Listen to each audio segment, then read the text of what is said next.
नमस्कार। आज हम सर्वेश्वर दयाल सक्सेना द्वारा रचित बकरी नाटक की कथा वस्तु देखेंगे। बकरी नाटक की कथा वस्तु देखने से पहले हम सर्वेश्वर दयाल सक्सेना का जीवन परिचय देखेंगे। सर्वेश्वर दयाल सक्सेना नई कविता के चर्चित कवि है। उनका जन्म 15 सितंबर 1927 15 सितंबर 1927 को उत्तर प्रदेश के बस्ती जिले के पिकोरा गांव में हुआ था।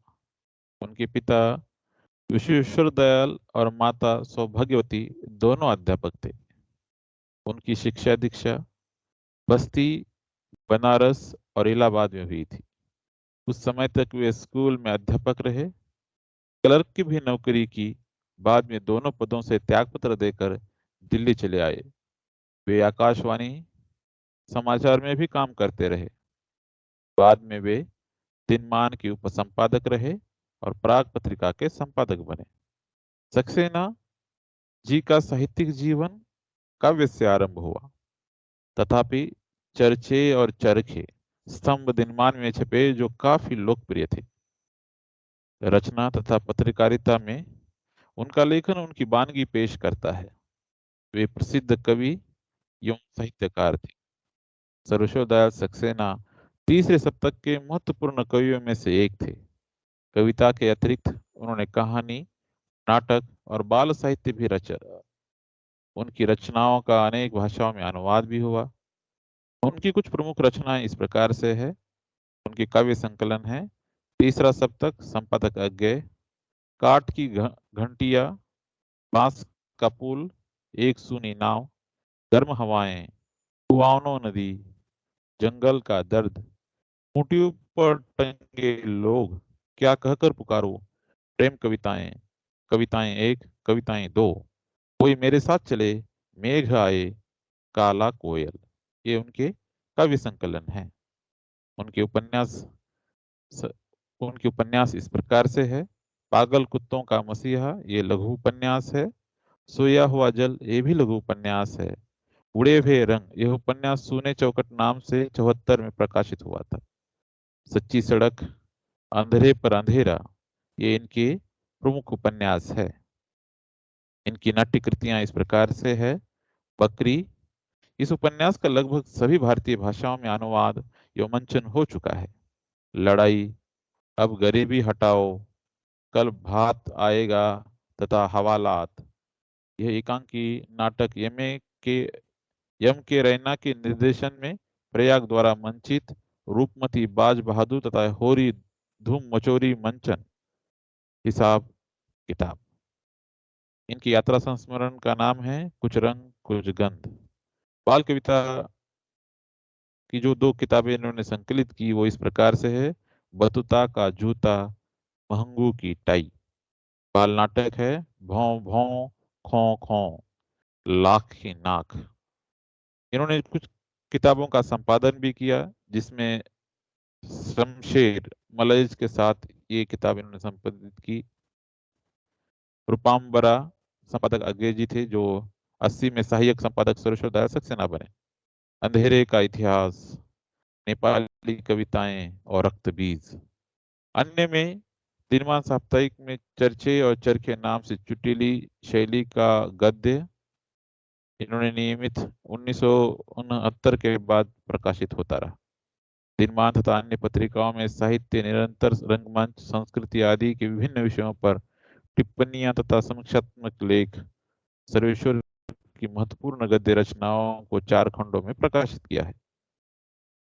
सर्वेश्वर दयाल सक्सेना का 23 सितंबर 1983 23 सितंबर 1983 को नई दिल्ली में उनका निधन हो गया। अब हम उनके द्वारा रचित बकरी नाटक की कथा वस्तु देखेंगे। बकरी नाटक में गांधी जी के सिद्धांत का दुरुपयोग बतलाया है।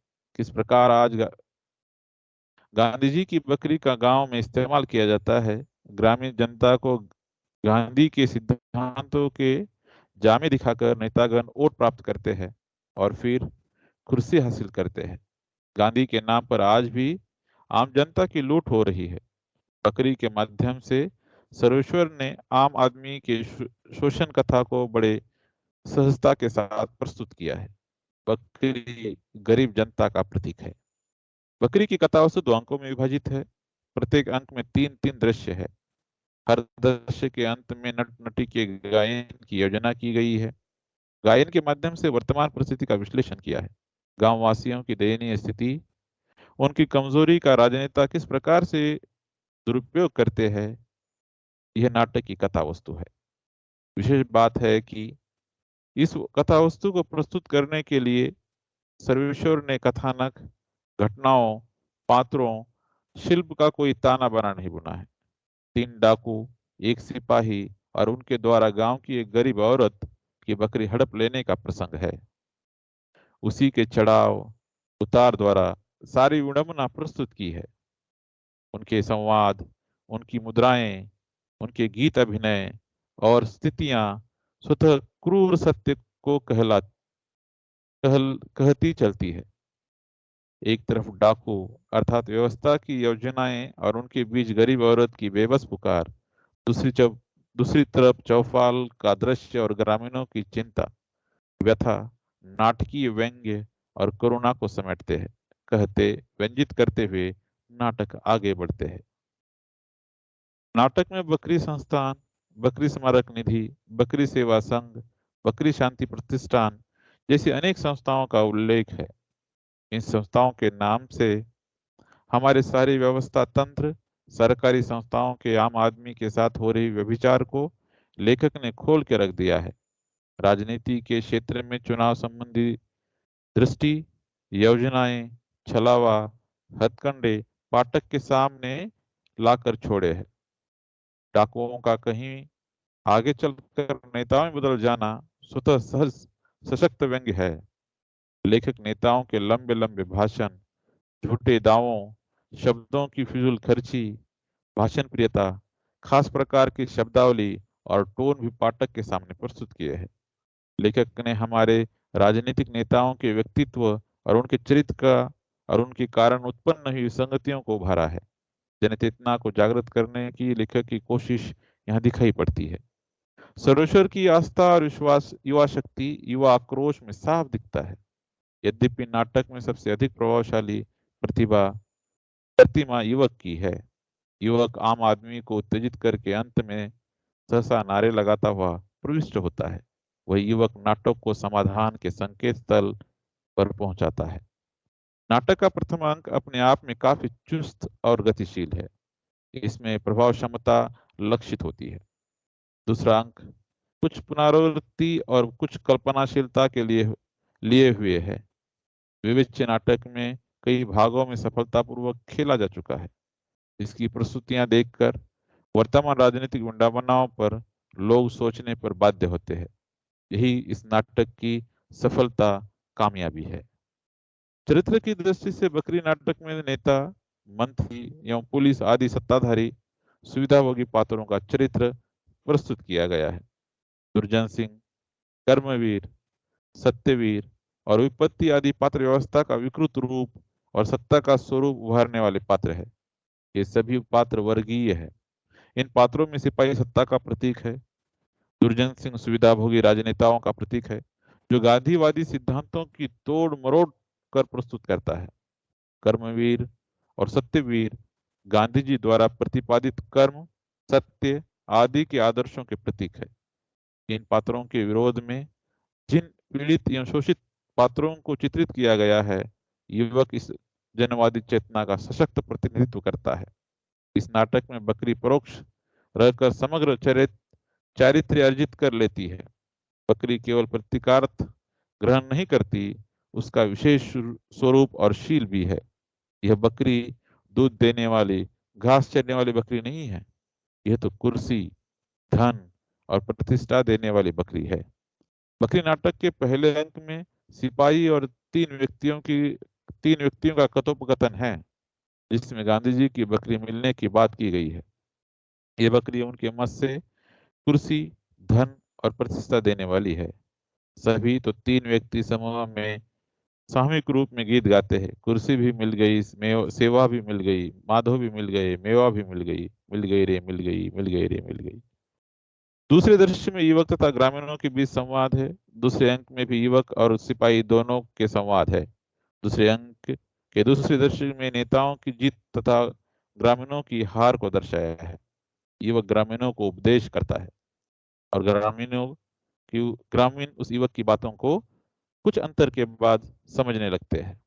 बकरी नाटक में नट जनता की मानसिकता, वर्तमान मानसिकता का अपने गीतों के माध्यम से प्रकट करता है।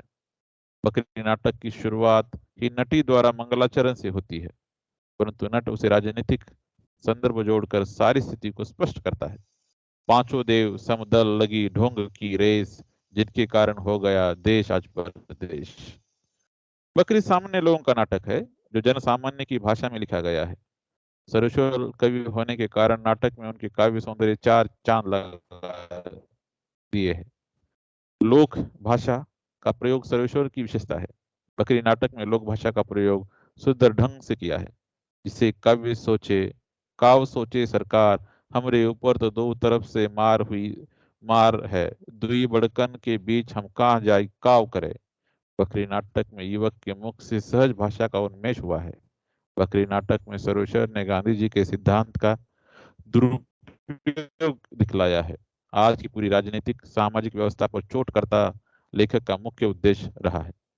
बकरी नाटक की कथा वस्तु 2 अंकों में संपन्न हुई है। प्रत्येक अंक के 3-3 दृश्य है।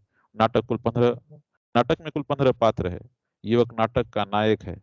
कुल खल पात्रों की अधिकता है। दुर्जन सिंह, कर्मवीर, सत्यवीर और सिपाही आदि ऐसे ही पात्र है। बकरी नाटक का कथोपकथन सशक्त और प्रभावक्षम है। यह नाटक भाषा की दृष्टि कृति साबित होता है। राजनीतिक वातावरण में नाटक पला बड़ा है। बकरी नाटक का उद्देश्य पूर्ण रूप में अंत में सफल होता हुआ दिखाई देता है, जब जनता जागृत होती है और राजनेताओं को उनके छल, कपट, धोखाबाजी, चाल चरित्र को समझकर उनको बेदखल करती है, बंदी बनाती है। यही लोकतंत्र की खूबसूरती है, जो बकरी नाटक के अंत में हमें दिखाई देती है। धन्यवाद।